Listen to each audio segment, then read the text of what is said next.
Now, on Emeritus Newsbrief, I'm Lynn Houston. President Obama says an initial investigation involving the attempted bombing of that plane on Christmas Day leads to Al Qaeda in Yemen.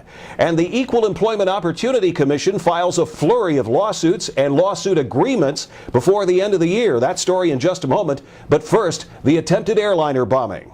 President Obama, in his weekend address, says the evidence points to the suspect being trained by Al Qaeda in Yemen and that the U.S. and the government of Yemen will pursue them. But as we go forward, let us remember this. Our adversaries are those who would attack our country, not our fellow Americans, not each other. Let us never forget what has always carried us through times of trial, including those attacks 8 Septembers ago.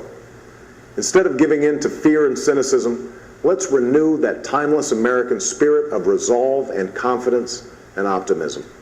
Instead of succumbing to partisanship and division, let's summon the unity that this moment demands. Let's work together with a seriousness of purpose to do what must be done to keep our country safe.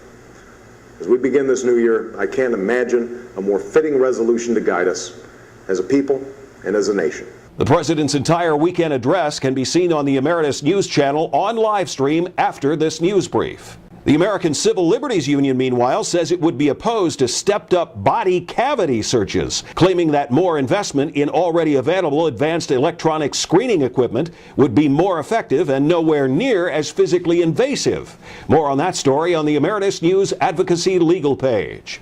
December, a big month for job discrimination lawsuit filings and settlements at the Equal Employment Opportunity Commission. Outback Steakhouse agrees to pay $19 million to settle a lawsuit brought by female employees who claimed that management prevented them from advancing into management positions. Whirlpool Corporation agreeing to pay $1 million to settle a lawsuit stemming from racial harassment and a physical attack against an African-American employee. There are several other lawsuits, including one in which a female employee was fired from her finance company job because her husband had contracted hepatitis C. Details of all these lawsuits on the Emeritus News employment page. The Pension Benefit Guarantee Corporation taking over 2 more failed pension plans before the end of the year. The PBGC now controls the plans at PTC Alliance Corporation of Wexford, Pennsylvania, a bankrupt maker of specialty steel tubing and bars with facilities in states primarily in Pennsylvania, Ohio, and Illinois. The pensions of 750 workers and pensioners is now protected. The PBGC is also preparing to take over pension plans at Ronson Corporation, a maker of lighters and other accessories based in Woodbridge, New Jersey.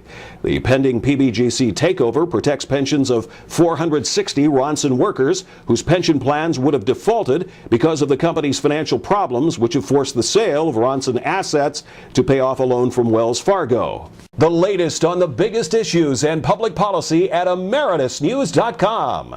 And live 24 hours a day, 7 days a week on the Emeritus News channel at livestream.com. That's an Emeritus News Brief. I'm Lynn Houston.